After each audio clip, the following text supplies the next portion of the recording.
Kepala BWS Kalimantan 4 Samarinda, Harya Muldianto mengatakan kawasan Ibu Kota Nusantara atau IKN Nusantara, Kalimantan Timur didesain tidak terjadi banjir hingga 100 tahun ke depan.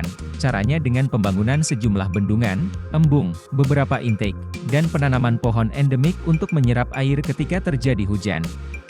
Dijelaskan Harya Muldianto, Kecamatan Sepaku, masuk dalam Das Sanggai yang merupakan salah satu das di wilayah Sungai Mahakam. Das Sanggai mempunyai 7 sungai yang bermuara di Teluk Balikpapan, Sungai Trunen, Semuntai, Sanggai, Sepaku, Semoy, Palamuan, dan Baruangin. Terdapat 3 sungai yang mengalir di Kip yakni Trunen, Semuntai dan anak sungai Sanggai.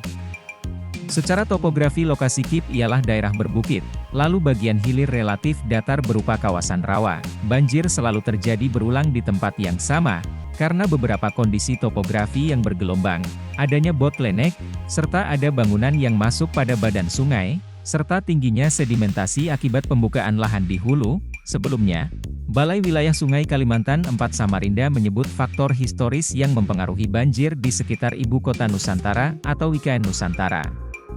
Namun area yang dimaksud tidak termasuk dalam kawasan inti pusat pemerintahan, KIP. Meski begitu, strategi mengatasi banjir tetap dilakukan, penanganan banjir tahunan di Kecamatan Sepaku, Kabupaten Penajam Pasar Utara di Ring 2 IKN Nusantara, berjenjang yakni jangka pendek, jangka menengah, dan jangka panjang. Banjir di Kelurahan Sepaku dan Desa Pamaluan pada 17 hingga 18 Maret lalu berada di Ring 2 IKN Nusantara, bukan di KIP.